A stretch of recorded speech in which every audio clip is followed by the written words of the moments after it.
so cute just sitting there. Do you want this body, Stacy? While scrolling through TikTok, some users stumbled upon some disturbing videos from a middle-aged man filming in an unfinished basement. His username was Kenneth Hassler, and at first glance his content seemed like nothing more than the ramblings of a typical internet troll. But beneath the surface, there were chilling signs that hinted at something far darker. Potentially like another smart schoolboy 9 or even a killer who hid his crimes in plain sight. But this is just one of the accounts in the videos, and these accounts get even darker and disturbing. These aren't just any videos. These are the most disturbing TikTok videos ever made. Kenneth Hassler represents one of the most unsettling corners of social media, creating content that has resulted in his removal from TikTok and raising significant concerns about content moderation. Hassler's digital presence centers around several disturbing elements that form his signature aesthetic. Most notably, he appears in videos wearing what looks like a cut-off doll's face fashioned into a mask, dancing in an unfinished basement to music from previous decades.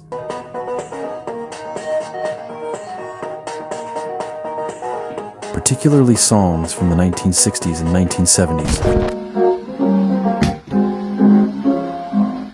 At the center of Hassler's content is an expensive doll that reportedly costs thousands of dollars.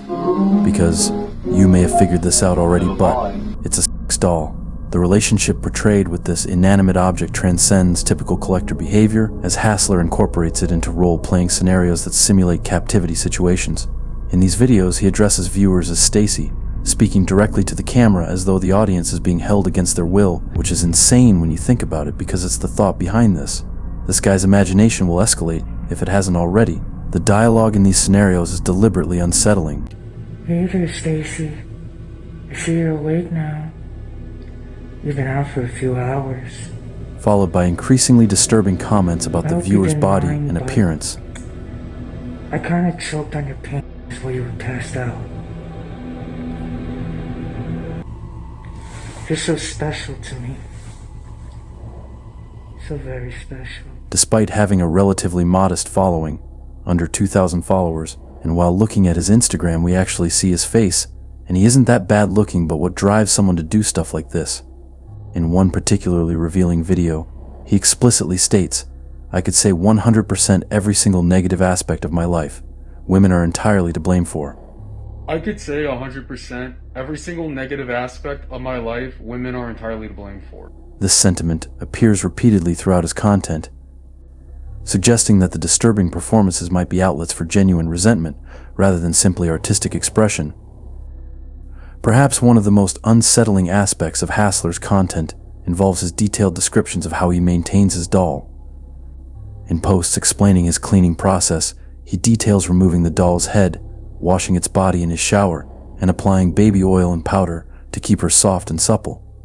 The level of care and detail in these maintenance routines suggests a relationship with the object that transcends typical collector behavior, potentially representing a substitute for human connection.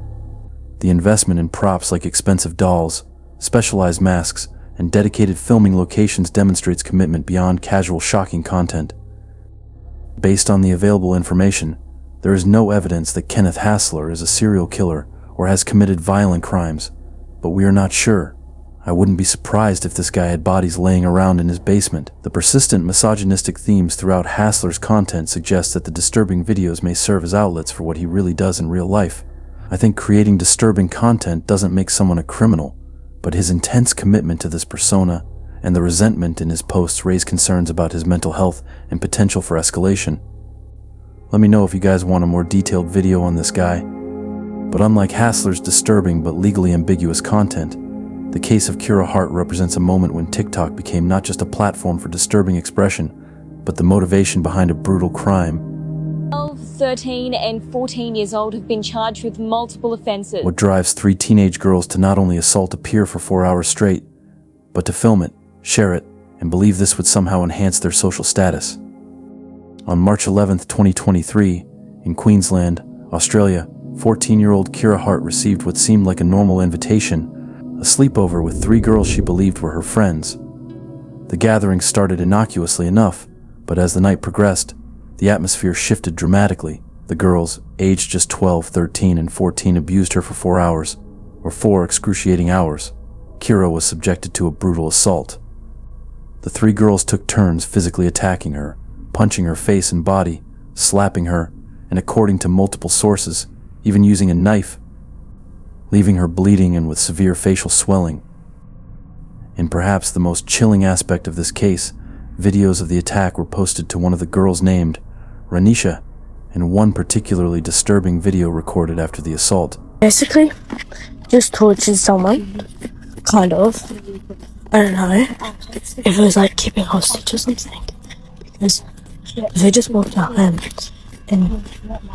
showed that house. It's Kira. Showed that house and we just pumped her and we were just like torturing her for these 4 hours straight. And it was funny as fuck. She's like full fucked up. Like I'll send you photos of her face. They're actually monted, bro. When Kira was finally released, she made her way home in a state that left her own mother unable to recognize her, which obviously I can't show fully. The swelling and bruising had transformed her appearance, while the psychological scars ran even deeper. Extreme bruising covering her body, severe facial swelling, and multiple cuts. Her injuries were so severe that she required immediate surgery. As the videos spread across social media platforms including TikTok and Instagram, public outrage exploded. The girls were quickly identified, their names and faces spread across platforms in an unprecedented wave of digital vigilantism. Many online commenters demanded that the perpetrators be charged as adults, with some calling for punishments as extreme as the death penalty. Thankfully, the legal response came quickly. All three girls were charged with multiple offenses, including assault occasioning bodily harm and deprivation of liberty. Although Kira Hart's attackers committed serious offenses, they were not given prison sentences. Instead, they faced penalties such as warnings and fines, leading to widespread public dissatisfaction and demands for harsher legal repercussions. In an interview with 7 News Australia, Kira spoke about the mental toll the attack had taken. I wasn't even thinking, I didn't care what they'd done to me. I just wanted to go home, see my little brother, It will take me a long time to recover from this. The line between online and offline behavior had completely dissolved, but the line separating digital spectacle from genuine horror becomes infinitely more disturbing when we examine what happened on Douyin, China's version of TikTok, in February 2022.